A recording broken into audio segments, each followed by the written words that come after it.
Salut à toi, et dans cette vidéo, je vais te montrer exactement comment j'ai créé ce lead magnet qui envoie des designs sur mesure à chacun de tes prospects sans jamais toucher à Photoshop. En gros, dès qu'un prospect remplit le formulaire, il reçoit automatiquement un design personnalisé de sa landing page dans sa boîte mail. Son nom d'entreprise, son logo, sa description, tout est intégré automatiquement dans le design. On a zéro intervention humaine, zéro retouche manuelle et tout est automatisé de A à Z. Je vais te montrer exactement comment j'ai connecté make.com avec cet outil pour automatiser la création des designs. C'est le genre d'automatisation que tu peux mettre en place en quelques jours et qui va te générer des leads chauds pendant que tu dors. Donc avant de créer l'automatisation, je vais déjà te montrer comment ça fonctionne et quels outils on va utiliser. Donc déjà, le formulaire va recevoir toutes ces informations. Le nom d'entreprise, le prénom du prospect, son email, la description de l'entreprise, le logo de l'entreprise et le type de design souhaité. Pour justement utiliser ce formulaire, on va utiliser Tally. On va utiliser ChatGPT pour tout ce qui est régénération des résumés et de la description pour la landing page. Comme CRM, on va utiliser Airtable. Bien sûr, pour automatisation, ça va être avec make.com. Pour la génération d'images, on va utiliser une plateforme qui s'appelle Replicate. Et enfin, l'outil phare de cette automatisation, ça va être Templated pour qu'on justement génère des images et landing page en automatique. Au niveau du coup du flowchart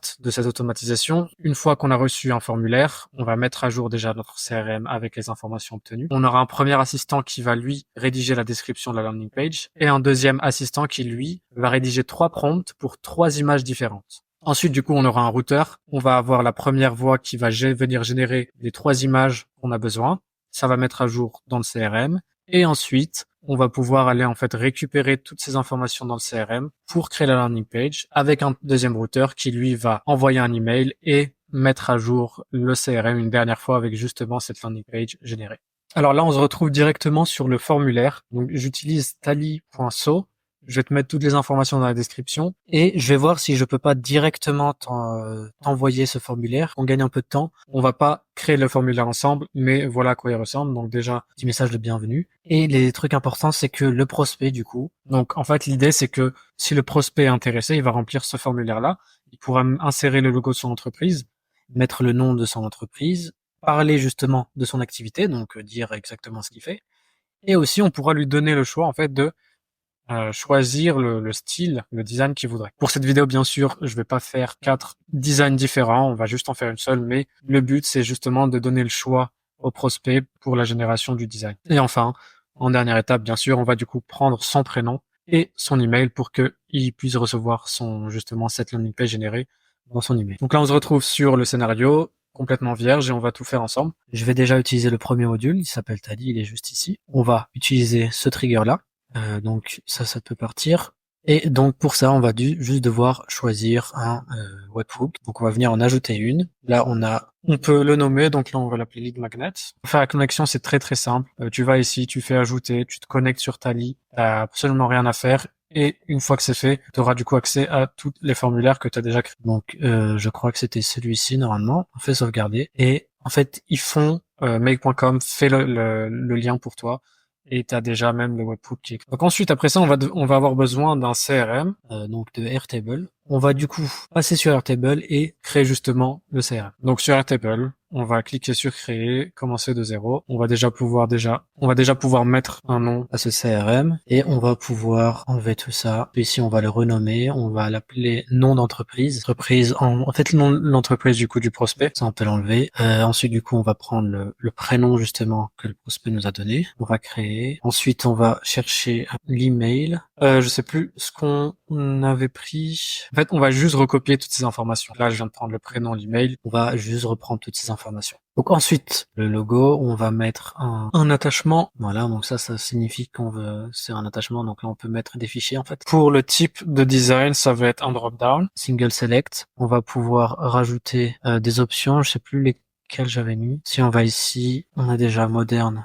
Épuré. Alors là, c'est important de mettre exactement la même orthographe qu'ici. Donc, il n'y a pas de majuscule à épurer pour que justement ça matche bien dans l'automatisation. Ensuite, du coup, on pourra mettre la landing page qui aura été générée. Ça va être encore une fois un attachement. Et on va aussi, si on veut, on pourra stocker en fait chaque image créée. Donc là, je vais l'appeler image 1. En attachement aussi, on va créer. Là, je vais juste la dupliquer parce qu'on va en avoir 3 du coup des images. Du coup, je peux l'appeler image 2 et on va encore dupliquer. On va l'appeler image 3. Donc en fait, ce qu'on va vouloir, c'est vraiment stocker tout ce qui s'est passé au niveau de l'automatisation. Et ce qu'on pourrait rajouter aussi, c'est la date créée. On sache en fait quand quand est-ce que cette personne a envoyé le formulaire, qu'on puisse leur envoyer un message le plus rapidement possible. Donc là, on va mettre ce champ-là qui s'appelle Created Time. Donc là, au niveau du formulaire, on est bon. On peut supprimer déjà ça, on n'en a pas besoin. Et là, normalement, on est bon. Ok, donc là, maintenant, on est reparti sur l'automatisation. On peut déjà aussi mettre un nom. Donc là, ce qu'on va vouloir faire déjà, une fois qu'on a reçu un formulaire, c'est déjà, on veut mettre les informations reçues sur le CRM au cas où il y a un problème dans l'automatisation après. Au moins, on a déjà les informations qui sont sauvegardées. Donc, on va prendre Create record. On fait la connexion si tout ce que tu as à faire c'est faire ajouter et tu choisis OAuth, le type de connexion, et ça va directement te connecter automatiquement. Donc là on va choisir notre base, on va choisir la table et normalement on est bon. Ce qui est très bien en fait avec ce module, c'est que tu n'as même pas besoin de le lancer, c'est que ça fait déjà un test, déjà ça nous a déjà mappé toutes les questions qu'on va poser, donc on peut déjà mapper tout ça. Donc là on parle du nom d'entreprise, donc c'est cette question-là, quel est le nom de votre entreprise, là le prénom ici, l'email, l'adresse mail elle est là, description d'entreprise, donc où est-ce qu'elle est la question, quel est votre secteur d'activité, le logo ça va être maintenant, on peut rajouter. Voilà, une fois qu'on a ça, on va devoir le lancer une seule fois parce qu'on n'a pas accès là pour l'instant au logo, donc on va juste faire un test, on va mettre OK, on va juste vouloir lancer ce module-là, donc je vais retourner sur le lead magnet et je vais juste le remplir rapidement. Solar Co. Non, en fait, c'est une entreprise de panneaux solaires. On va juste mettre entreprise panneaux solaires. Voilà. Quel type de design? On va chose sombre et élégant. On va mettre Zax et là on peut mettre un email. On va cliquer sur envoyer. Donc là, c'est bon, ça a été lancé. On a reçu les informations. J'ai juste fait envoyer des choses au hasard, mais surtout ce qu'on voulait, c'est avoir cette variable-là qui est en fait l'URL vers ce fichier. Comme ça, ici, on va pouvoir remapper bien comme il faut. Donc, au niveau du nom d'entreprise, on est là. Au niveau du prénom, ici. L'email, il est là. Description d'entreprise, c'est celle-ci. Et là, du coup, file URL, on a eu le chercher, il est juste ici. Voilà. Le reste, type de design, on peut aussi le mettre. Type de design recherché, ça va être cette réponse-là. Le reste du coup, ça va être mis après une fois qu'on aura généré la donnée. On va mettre OK, on va relancer toute l'automatisation. On va repartir ici, je vais refresh et donc là, on va le rappeler Solar Co. Quelques mots, entreprise de panneaux solaires. Comme type, on veut quelque chose de sombre et élégant. Un prénom, un email. Là, on peut envoyer. Et ce qu'on peut aller voir, c'est... Et donc, si on va sur notre CRM, on a bien reçu les informations. Donc, Solar Co, le prénom de la personne, son email, la description de son entreprise et le logo. Et aussi, donc le type de design qu'il avait choisi. Maintenant, donc là, on va ici, on voit bien que ça a été réalisé. Il n'y a pas de souci. Alors maintenant, ce qu'on va créer, c'est les deux assistants IA. On va utiliser ça va être pour la création de la description. Et le deuxième assistant, il va lui nous générer 3 prompts qui, en fait, feront du sens sur le type d'entreprise qu'est le prospect. Donc, si on revient sur l'automatisation, on va créer un premier assistant. Au niveau du modèle, je pense qu'on va prendre quelque chose. On va prendre le 4 Mini. On va juste avoir besoin de générer une description assez simple. Donc, il n'y a pas besoin de prendre plus haut que ça. On va directement passer sur le user. Et donc là, j'avais déjà écrit un prompt. Là, je lui dis que c'est un copywriter professionnel. Là, ce qu'on va lui passer, c'est la description d'entreprise, ce que le prospect aura mis. Et je vais aussi lui rajouter en note output seulement le résultat. Pourquoi j'écris en majuscule comme ça? C'est que il y a eu des études qui ont montré que quand tu écris en majuscule comme si tu créais, en fait, l'IA a tendance à plus en prendre compte. Là, on est bon. Là, au niveau des tokens, ça va être assez. On n'a pas besoin de sortir quelque chose d'autre parce qu'il va juste nous sortir un seul résultat. On n'a pas besoin de lui dire de le faire en JSON parce que soit le résultat va être la seule chose. La description va être le seul résultat. Là, on peut mettre OK, on est bon. On peut faire un test, mais j'ai pas envie de tout relancer, donc ce que je vais faire, c'est qu'on va retourner sur le Airtable. On va juste copier ce que j'avais écrit pour le test et on va le lancer avec ça, juste pour voir un peu ce qu'il va me mettre, rien qu'avec une description comme ça. Donc là, tu vois, c'est aussi bien pour voir déjà ce qu'il va nous mettre. Il y a quelque chose que j'aime pas, c'est je veux pas de lui mettre les guillemets. On va revenir ici et on va lui dire de m'enlever les guillemets, tout simplement. Là, on va rajouter une note importante, ne mets pas de guillemets. Là, on reteste. Et voilà, il m'a pas mis de guillemets, c'est parfait. Au niveau de la copie, c'est pas ce qui nous intéresse là. Bien sûr, si tu veux le faire pour l'entreprise, tu ferais pas un prompt aussi peu clair. Mais pour la vidéo, ça fera largement l'affaire. Ensuite, on va vouloir recréer un assistant, cette fois-ci pour qui nous génère 3 prompts d'images pour la suite. Donc là, on va utiliser le 4O. Ça va être peut-être plus intéressant parce qu'il a plusieurs choses à faire. Encore une fois, j'ai déjà écrit le prompt. Cette fois-ci, je l'ai refait en anglais. C'est plus simple pour lui dire exactement ce que je veux. Donc là, on va reprendre le user. Ça va être qu'un message. Là, on va remapper la description de l'entreprise. Donc voilà, ce que je lui dis ici, c'est que c'est un expert à créer des prompts détaillés pour générer des images. Que à propos de ce business, il va devoir générer 3 prompts uniques pour justement, pour des images, pour un générateur d'images. Et je lui ai dit exactement l'output que je voulais. Donc ça va être en format JSON, donc je lui ai bien redit juste à que ce soit du format JSON, que ça doit être seulement en plain text pour éviter en fait qu'il me fasse les erreurs habituelles, mais là en fait on en a plus trop besoin vu que maintenant, ça je vais mettre 0 parce qu'en général il y a plus que 2000 caractères. Et aussi j'ai voulu lui rajouter que dans le prompt, je veux pas que le prompt dise qu'il y ait du texte sur cette image parce que si jamais du coup justement le texte mis sur l'image il est pas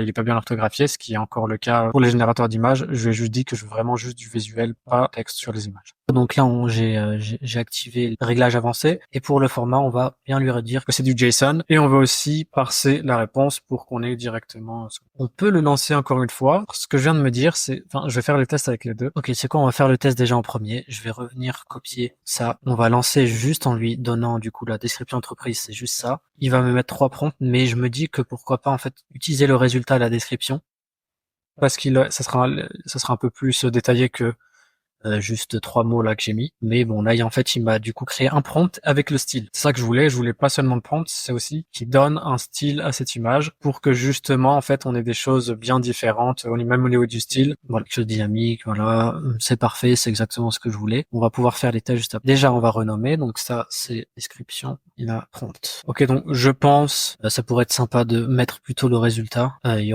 aura peut-être plus d'impact et il y aura plus de choses qui fassent du sens avec la description que que l'IA a dit juste avant. Donc après, ce qu'on va vouloir faire, c'est créer un footer. On va vouloir générer 3 images. Alors pour ça, on va utiliser Replicate. Donc tu te rends sur replicate.com. Donc cette plateforme, c'est en fait une plateforme open source pour justement faire du machine learning et utiliser des modèles qui sont open source pour faire énormément de choses. Donc quand tu cliques sur Replicate, là, ça m'a mis directement sur mon profil, mais comme tu peux voir, en fait, c'est un peu le GitHub de l'IA et des modèles open source. Et nous, celui qu'on va vouloir utiliser, c'est Flux, mais le Flux Schnell, c'est le modèle réduit de Flux. On va utiliser ce modèle-là. Donc, une fois que tu as trouvé ce modèle, une fois déjà que tu as créé ton compte, tu vas devoir rajouter une carte de crédit parce que ça va te coûter en quelques centimes à chaque fois que tu vas vouloir utiliser. Donc là, par exemple, tu vois ici, ça nous coûte exactement 0,003 centimes en dollars en plus. Donc on n'est même pas à 1 centime, on n'est à rien du tout par image. Donc c'est pour ça qu'on utilise celui-ci. Donc, une fois que t'as ton compte et que t'as mis une carte de crédit, normalement, tu pourras utiliser n'importe quel modèle sur cette plateforme. Et ce qu'on va avoir besoin, c'est, du coup, ta clé API. Et aussi, là, t'as toutes les explications sur comment utiliser une API en faisant la méthode HTTP. Donc là, ils nous donnent exactement ce qu'on a besoin, donc on va juste suivre ce qu'ils nous disent. Ok, donc moi, ce que je viens de faire, je viens de créer ce module variable. T'as pas besoin de le faire, moi c'est juste pour créer ma clé API. Ensuite, ce qu'il nous faut, c'est déjà, du coup, on va venir copier l'URL et on va venir le mettre sur notre requête. Donc là, on choisit déjà le module HTTP, faire une requête, et l'URL, on va le mettre ici. On peut revenir, du coup, juste suivre les instructions. Là, ils nous disent que c'est un post, la méthode, post request. Donc, on peut revenir sur notre module, on va mettre post. Il y a des headers. Donc là, on voit que là, c'est un header, là, c'est un header. Donc, on a 3 headers. Donc, on va juste les mettre. Donc là, ce qu'ils nous dit, c'est le nom de ce header, c'est autorisation. On n'a pas besoin les 2 petits points parce que c'est déjà en fait fait par mail. Donc là tu écris bearer. Donc là si tu fais bearer dans la valeur un espace et du coup tu viendras coller ta clé API. Moi j'ai juste à mettre ça et donc juste ma clé API va être passée grâce à cette variable. Donc là on fait pareil. Ici c'est déjà fait. On va prendre celui-ci. Je vais te montrer pourquoi. Et c'est prefer wait. En fait, là, je crois qu'on dit juste qu'on veut attendre que l'image soit générée. Donc là, en fait, comme tu as vu, j'ai skip ce header-là. C'est parce que sur make, ça se paramètre ici dans le body type. Donc on va utiliser le raw et le type de contenu, c'est du JSON. C'est juste ce qui demande ici, tu vois, application /JSON en type de contenu, content type. Et c'est ça qu'on veut, content type JSON. Application /JSON. Et du coup, request content, c'est en fait le body de notre demande et c'est input.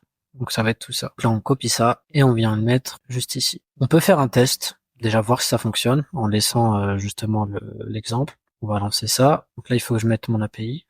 Donc c'est lancé et du coup on a reçu l'output, ça doit être ça, voilà. Là, si je prends cette URL et je le mets, voilà, on a bien généré cette image. Ok, donc là on est bon.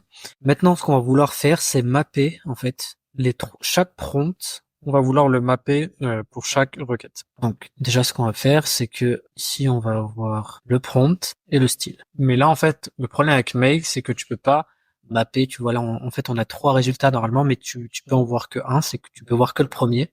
Donc, je vais pas pouvoir ensuite dupliquer cloner ce module-là et changer en fait, changer celui-ci. Ça va toujours être le même qui est montré. Donc, on va devoir utiliser des fonctions. Et la fonction get exactement, elle se présente comme ça. C'est quand tu as une array, donc quand tu as en fait une liste d'objets comme ici, en fait là tu vois ta image prompt, c'est l'arrêt, tu vois, c'est écrit juste ici. Et tu as plusieurs prompts, t'as prompt, style, t'as prompt, style. Et normalement, ensuite, tu as encore le deuxième prompt, deuxième style, et le troisième prompt, troisième style. Donc, comment ça fonctionne? On va lui demander, donc, get. On va lui dire le nom de l'arrêt, donc c'est celle-ci. Je vais enlever ça pour le moment. Donc, encore une fois, t'es sur get. Le nom de l'arrêt, c'est celui-ci. Et nous, ce qu'on va vouloir, c'est mapper des noms internes à cet arrêt.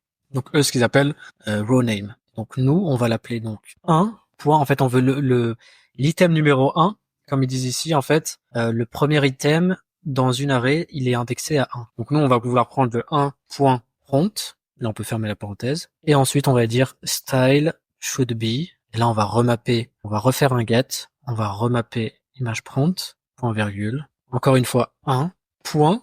Et là, on veut le style. Et donc là, on est bon. On a notre première image. Ok, je viens de me rendre compte d'un truc, c'est que j'ai mal fait cette demande. En fait, on fait un point et je dois pas mapper, ça.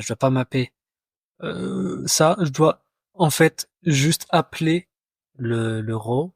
En fait, c'est pour ça qu'ils disent row name. C'est qu'en fait, on ne doit pas directement mapper, mais on doit juste appeler en fait le nom de cette variable. Et tu le trouves juste ici. Et du coup, ça a le même nom que qui est écrit, mais en fait, on doit l'écrire. Donc, on doit écrire prompt. Et donc, ça va être pareil ici. Et là, en fait, c'est un point. Et donc là, c'est style. Voilà. Voilà. Et donc là, ça va être le 2. Le 2. On va pouvoir enlever ce module, dupliquer celui-ci. On va enlever celui-ci, voilà. Et là, du coup, on voudra le troisième prompt et le troisième style. Donc là, on est bon. Normalement, on est OK. Ce qu'on va pouvoir faire ensuite ici, c'est juste update notre record qui a été créé juste avant. Donc là, on va rechoisir la base qu'on veut. Donc je crois que c'est celle-ci. On va choisir la table numéro 1.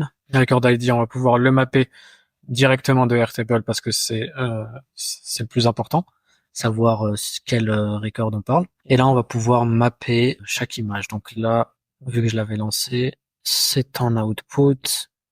Voilà, là on a output. Ok, ce qu'on va faire, c'est on va déjà faire un test, voir que tout fonctionne bien. Celui-ci, je vais l'unlink pour le moment. On va juste tout lancer là et voir un peu ce que ça va nous donner. Donc là, j'ai fait run one. Je suis en train de réécrire. Je suis en train de refaire tout le formulaire. Voilà, c'est peu important. On va mettre sombre élégant encore une fois. On va le changer comme ça on voit la différence. Voilà. Là, je fais envoyer. On va revenir ici. Donc là, on voit ça a été déclenché. On voit un peu ce qui se passe. Là, il nous a généré notre description. Là, on a eu les prompts. Donc si on peut regarder, là, on a eu notre premier prompt, deuxième et le troisième. Et donc là, normalement, en input, on a eu le premier prompt, ici le deuxième, et ici le troisième, c'est parfait. On va aller voir à quoi il ressemble. Donc là, au niveau des données, on a on a le premier G, première image, on va voir à quoi il ressemble. Ok, pourquoi pas. Ça ressemble à des panneaux solaires. Là, j'ai un peu peur de ce qu'il m'a mis quand ça parle de futuristique. On va voir qu'est-ce qu'il m'a mis. Ok, on a quelque chose un peu plus graphique, on va dire dessin. Et le dernier, ok, quelqu'un qui tient un mini panneau solaire. Tu vas plus recharger ton téléphone que ta maison, mais pourquoi pas. Ok, on est bon pour ça. Ça nous a bien tout fait. Donc là, on va pouvoir reconnecter ça. Je vais vérifier que ce soit bien mis. Ok, là on est bon. C'est tout ce qu'on voulait faire. On va cloner ça directement. Du coup, ça on va pas avoir besoin. On va l'enlever, on va la rajouter. Du coup, ça va être l'image 2. On va mapper la même chose. Voilà. Et là encore une fois, on clone, on le met là Et on va revenir enlever celui-ci parce que maintenant on est dans image 3, output et on map. On est bon. Cette partie-là, on va sauvegarder, on va bien aligner et là on est bon. Donc là normalement on est bon. Alors avant de continuer, maintenant on va passer au vif du sujet et l'outil justement qui va nous permettre de faire la landing page qui s'appelle du coup Templated. J'ai déjà un compte dessus. Encore une fois, lien en description. C'est très simple à utiliser. C'est un peu un Canva pas aussi puissant, mais au moins en fait on peut utiliser leur API pour créer des designs. Donc moi ce que j'ai fait, c'est que j'ai créé en fait un design qui ressemblerait à une landing page. Bon, je suis pas web designer, donc s'il vous plaît, m'insultez pas là-dessus. Donc en fait, comment ça fonctionne? Bah, tu crées des designs, donc tu peux un peu libre choix, tu peux faire du texte. T'as aussi des templates qui sont déjà faites. Il n'y avait pas de template de landing page, si je me souviens. Donc j'ai dû le faire de zéro, quoi. Mais en tout cas, t'as plein de templates. Si tu veux, par exemple, automatiser, voilà, des posts qui ressemblent à ça, ce genre de choses, tu peux en fait en créer des milliers, des centaines, en automatisant tout le processus. Mais là, du coup, ce que j'ai fait, c'est que j'ai une navbar. On a donc la FAQ, le service contact, en savoir plus. Et en savoir plus, ça, ce sont des choses qui vont rester statiques. Donc, on va pas toucher à ça. Mais là où c'est écrit titre, en fait, là où c'est écrit description et ces trois images-là, c'est justement les choses qu'on va changer. Aussi avec donc le logo. Et comme tu peux voir ici, tu as les layers. Et tu as en fait tout ce que tu as mis. Par exemple, là, ça correspond. Alors, ce texte qui est inutile, on peut l'enlever. J'imagine celui-ci, je sais pas où il est. Voilà, ok. On peut l'enlever aussi. Là, normalement, on est bon. Et du coup, là, en fait, tu vois que j'ai toutes mes layers. Donc, j'ai le logo, le action, FAQ, nos services, contact, le deuxième, premier call to action, le bouton. Donc là, c'est juste le rectangle. C'est moi qui les ai notés comme ça. Et c'est très important de les noter pour que tu puisses te souvenir à quoi ils servaient. Donc, les plus importants, c'était du coup image 1, image 2, image 3, le logo, le titre et la description. Donc, là, on peut sauvegarder. Et là, normalement, on est bon. Au niveau du design, on est OK. Si tu reviens, en fait, ici, après, tu as API intégration. Donc, tu auras ici ta clé API. Ici, tu peux faire des tests. Mais nous, on va directement, en fait, aller sur notre automatisation. On va recréer, du coup, une quatrième branche. Et ce qu'on va vouloir faire déjà, c'est demander tout ce qui a été créé jusque-là sur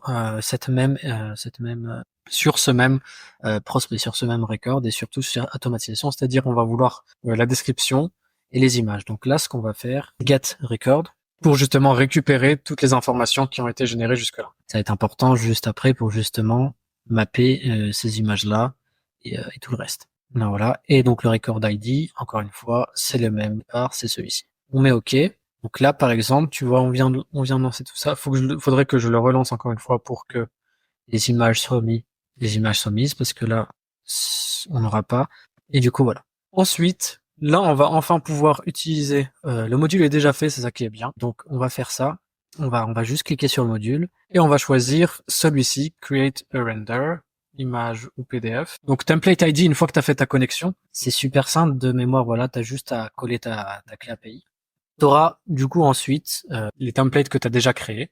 Donc nous c'est celle-ci. Un URL de poste de render. Là on n'a pas forcément besoin parce qu'il va être généré assez rapidement. C'est pas un gros design qu'on génère. Le format on peut le choisir. Moi je vais prendre le PNG. Est-ce qu'on veut un design transparent? Non. Et donc là on va pouvoir ajouter nos layers. Et là tu vois ce que je t'ai montré juste avant. Tout va être mappé. Au niveau des layers en fait c'est important parce que là du coup on va devoir mettre le nom exact, la valeur exacte de chaque layer. Donc les layers, si on revient sur le design, c'est celle-ci. Donc si on veut prendre le logo, ça s'appelle logo comme ça, donc on va devoir l'écrire. On va écrire logo. Et donc c'est pas du texte, c'est une image. L'image elle va venir d'ici et ça va être l'URL.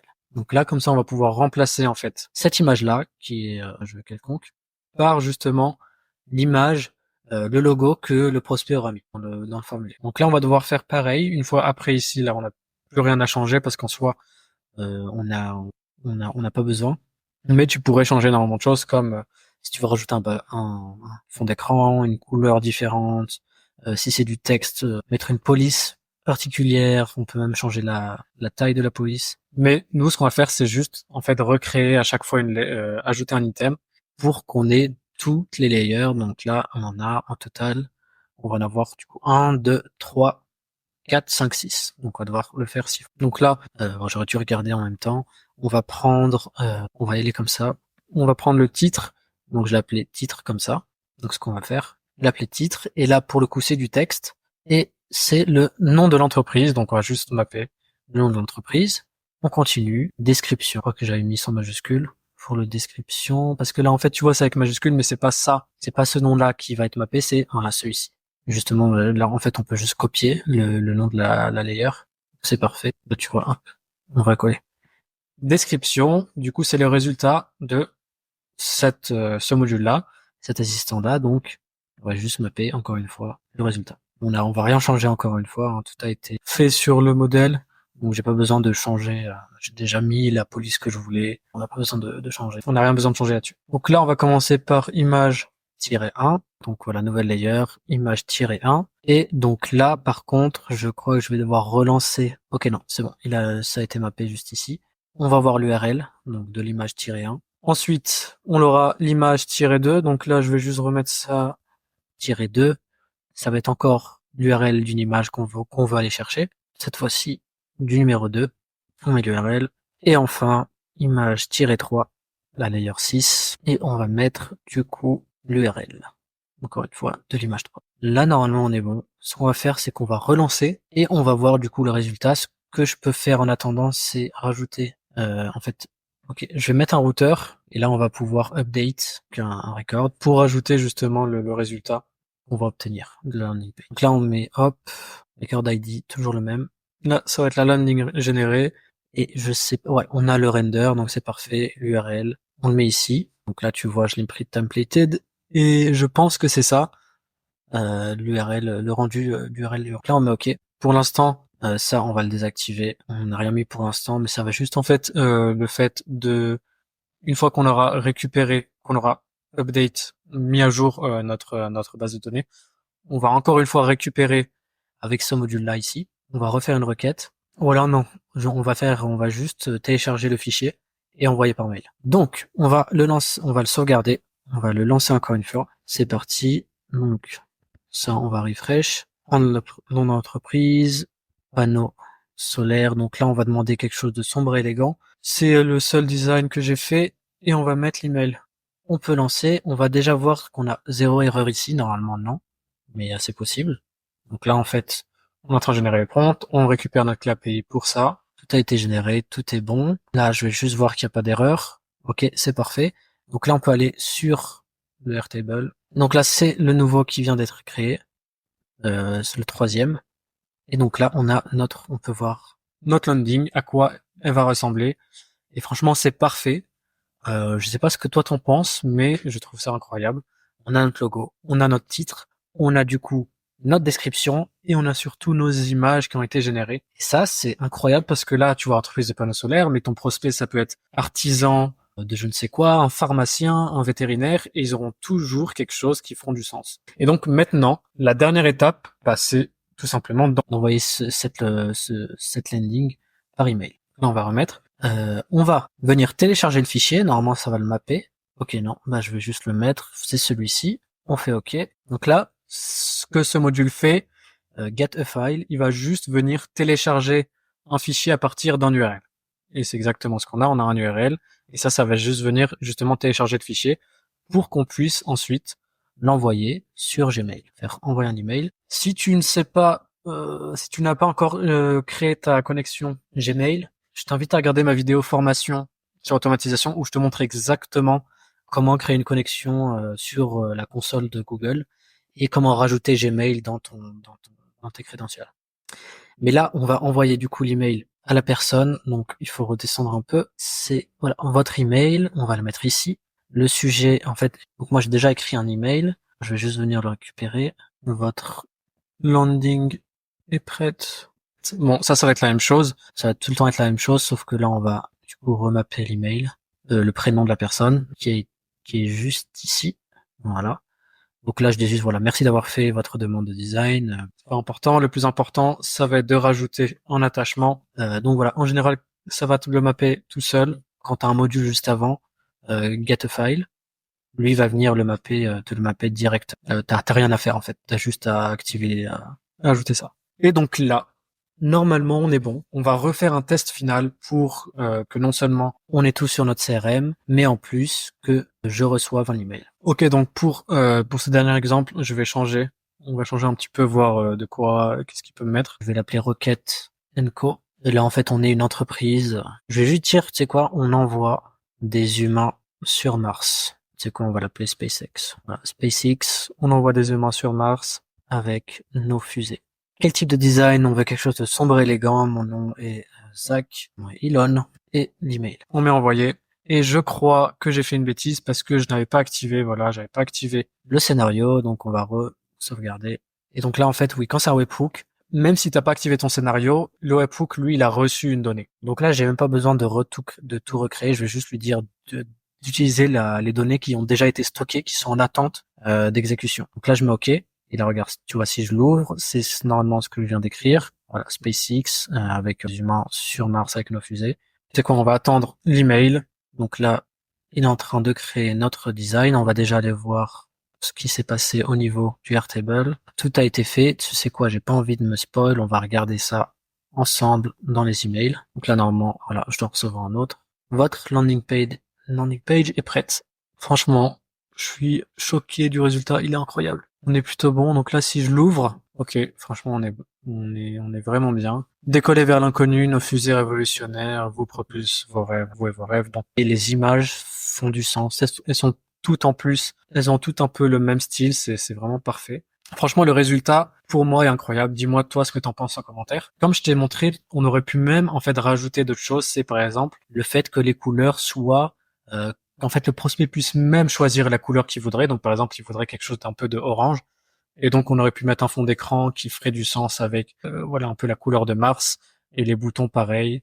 On pourrait rajouter tellement plus de personnalisation grâce à la combinaison de l'automatisation et du coup de cet outil templated qui est juste ici. Il y a un truc super intéressant aussi à se rendre compte, c'est que non seulement tu as envoyé de la valeur à ce prospect en quelques secondes, mais en plus, qui répondent ou pas à cet email, c'est que toi, tu as récupéré le nom de son entreprise, tu sais ce qu'ils font dans son entreprise, tu as son email, et en plus, tu sais déjà un peu le genre de design qu'il aimerait. Donc, en deuxième séquence, ce que tu pourrais envoyer à ce prospect, c'est lui envoyer en fait ton portfolio. Par exemple, si tu es donc en tant qu'agence de web design, ton portfolio en mettant en fait seulement, par exemple, les designs qui ressembleraient à des designs qui seraient du type sombre et élégant, pour qu'il directement en fait attirer son œil sur les choses que tu sais, sur les choses qu'il aime bien, au lieu d'envoyer tout ton portfolio. Si tu as aimé cette vidéo et que cette automatisation t'intéresse, je vais te la mettre en description, tu pourras la voir gratuitement. Et si vraiment ça t'intéresse d'aller plus loin sur ça, tu peux aussi réserver un appel avec moi pour que par exemple je puisse auditer ton entreprise, voir les automatisations qui sont possibles à implémenter et même que je puisse implémenter cette automatisation-là dans ton entreprise si tu en as besoin. N'hésite pas à me dire aussi en commentaire quel genre d'automatisation t'aimerais voir dans le futur sur ma chaîne. Et puis je te dis à la prochaine.